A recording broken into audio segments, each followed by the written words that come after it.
Assalamu alaikum, children. So, last week or so, we were doing the chapter 4, and I stopped like the first half. So, today we are continuing the same chapter in your English literature book. Okay? So, let me just give you a quick revise about what happened in chapter 4 up to now. Okay? That is, now it is they are planning, that is the Tullivers are planning to have a family dinner together, right? A dinner get together, right? So in that Mrs. Tulliver is inviting all her three sisters and their family, right? So those three sisters are Mrs. Dean, Mrs. Clegg, and Mrs. Pullett. So here several new characters are introduced, right? And they show how, from all three of her sisters, Mrs. Clegg and Mrs. Dean are the ones who are worst, who used to criticize always Tom and Maggie, right? They used to always criticize Tom and Maggie, right? While Mrs. Pullett, the aunt Pullett, was somewhat far more better than those other two aunts. And they're also introducing another main character, that is Tom and Maggie's cousin Lucy and Mrs. Dean's daughter Lucy. Okay, so she's the exact opposite of Maggie. Okay, she's timid, shy. She's a shy, timid. Timid mean, a nervous, that sort of a girl. And she was beautiful. That was another factor. She was beautiful. She had, blonde hair. Blonde means golden color hair. And she had curls in her hair. And she was fair. So whenever, like they have said, whenever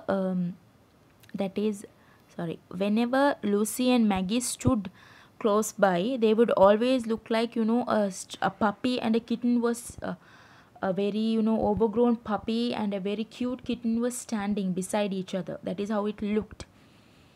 So now today let's see what happens, right? We stopped in page number 17. Okay, so here when Maggie and Tom's comes inside the home, they were all the time they were in the garden, so they come inside their house and they see Lucy. So Maggie runs to Lucy, hugs her, and the first question she asks is whether Lucy would stay at her place for a few days at Maggie's place. So Mrs. Clegg finds fault in this, and she says to Mrs. Tulliver whether Maggie and Tom wouldn't greet the elders, uncles and aunts first. Why wouldn't she? So there she's trying to find some faults. Okay, listen. "Oh, Lucy," Maggie burst out after kissing her. "You'll stay with us for a few days, won't you?" But before Lucy could answer, Aunt Glegg said in a loud voice, "Hey, do little boys and girls come into a room without taking notice of their uncles and aunts? This wasn't the way when I was a little girl." So you see, this is how she insulted, scolded Maggie and Tom, right? Mrs. Clegg. "Go and speak to your uncles and aunts, my dears," said Mrs. Tulliver, looking anxious. She wanted to whisper to Maggie to go and have her hair brushed. "Well, my dears," said Aunt Pullett, "you grow wonderfully fast." "But I think the girl has too much hair," she added, looking over their heads at their mother. "I'd have it thinned and cut shorter, sister, if I were you. I'm sure it would make her skin look fairer. Don't you think so, Sister Dean?" "I can't say I'm sure, sister," said Mrs. Dean, shutting her lips tightly and looking at Maggie with a critical eye. At that moment, Maggie made a dreadful decision, but first she wanted to know from her Aunt Dean whether she would have Lucy behind. She would leave Lucy behind. Aunt Dean would hardly ever let Lucy come to visit them. After giving various reasons for his refusal, Mrs. Dean appealed to Lucy herself. "You wouldn't like to stay behind without mother, would you, Lucy?" she said.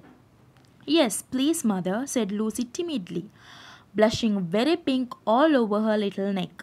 "Well done, Lucy.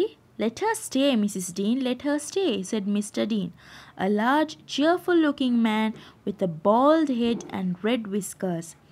No man was thought more highly of in St. Ogg's than Mr. Dean.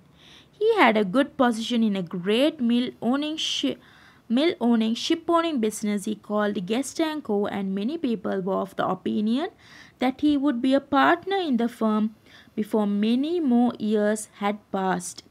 Maggie, said Mrs. Tulliver, beckoning Maggie to her and whispering in her ear. So now in this page what happens is, after this incident happened, right, where Mrs. Clegg is again starting to criticize Maggie that she didn't greet them, Mrs. Puller, that is the other aunt of Maggie and Tom, starts to talk about the look of her hair. She starts saying if we cut it, maybe it'll look beautiful and maybe Maggie's skin would look fairer. So she gets tired by all these comments, and even Mrs. Dean, right, she hints, no, she's also another aunt, another sister of Mrs. Tulliver, that is Lucy's mother, who criticizes Maggie and Tom always, right? So she's hinting that whatever the looks were changed, however the looks were changed of Maggie, she would look the same only, right? She was hinting like she was ugly, not pretty, like her daughter. So then now Maggie, she was irritated. She got tired about these comments, and they said she had reached decision, right? That decision you will get to know later what she reached, because she heard these comments about her hair. She just wanted to know whether Lucy would stay behind at her place for a few days. So at last, with the because Lucy is also agreeing to stay behind, Mrs. Dean did not have a choice. She's also agreeing. So Mr. Dean is a complete opposite, children. From throughout this chapter, you can see the uncles are complete opposite than the aunts, right? They were cheerful, they were kind, they were not like their wives, okay, means like not the aunts. The uncles were far more, kind. So they're talking Mr. Dean. Mr. Dean was a respectful, a rich person, right? In that town, he was a very respectful member of that town. That's what they have explained there. So now Maggie's mother is whispering to Maggie to go and brush her hair, right? Now she's getting more and more irritated. Now everyone are talking about her hair, non-stop talk about her hair. So what she does is, now I think I don't want to read to you all, she drags Tom right upstairs, right? So she's saying that she wants something to be done before they have their dinner. So Tom first thinks maybe she wants to play, so he refuses. But Maggie takes Tom to her mother's room, that is Mrs. Tulliver's room, and takes the scissor and cuts her hair off.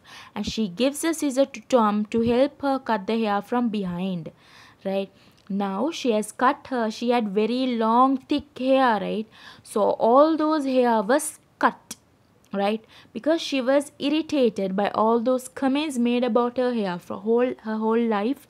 They complained about her hair, there were no curls, it was very black, it was so black, no curls, and thick, it was long. So she had so many comments, she was irritated, right? So when she made this decision, she had thought about everything, what she would say, how she would react if her mother or uncles and aunts see her hair after cutting. But after she cut her hair, Tom started to laugh, right? That is in the next page. Tom started to laugh at her. Now she started to doubt and she started to cry. Whatever the reactions or whatever the the answers she wanted, like she thought about how to react right beforehand itself. If her mother or aunts ask about why did she cut the hair, the reason. But now when she sees Tom laughing so much, she doubts herself, she doubts her decision, and she starts to cry, right? So she sits inside the room. Tom goes because he's hungry and he wants to have his dinner, right? And Maggie, she sits inside her room and she starts to cry, right? Now she's thinking whether her uncles would tease her. Now she's imagining her uncles, aunts' reactions. Her aunts would scold her, uncles would tease her, and Lucy and Tom would laugh at her. So she's dreading. She's getting nervous of these reactions. So while she's still sitting crying, Kaiser, that is a maid, right? It's a maid, a servant at their home, comes, and when she comes to call her, she gets shocked. She's astonished, okay? Kaiser, the maid, is astonished. But when Maggie refuses to go downstairs, she goes away. Then about after 10 to 15 minutes, Tom again enters the room and calls Maggie, right? Saying, it was your decision, right? Why are you crying now? He says that. And now Maggie says she's hungry too, so she can't, wait any longer. When she goes downstairs, the exact reaction she imagined, same thing happens. That is, her uncle starts to tease her, right? And her, what do you call, her aunt starts to, give out irritating comments and scold her, and especially her mother also starts to scold her. But now she starts crying again, right? She goes and sits in the table, right? But she stands up and she starts crying and she goes and hugs her father. But her father convinces her, right? And says that it's okay. She says, it's fine, you cut the hair, right? If it is a burden to you, if it is irritating you, it's fine. If you has cut, if you cut your hair because of that, I will always take your side. So when he said that, because of that, she was, relieved. And after that, no one scolded her, no one teased her after that. So Maggie had a, with her cousin Lucy and with her brother Tom, she had altogether a very good um, day. She was playing, right? So that is how the chapter ends, right? That is the end of the fourth chapter.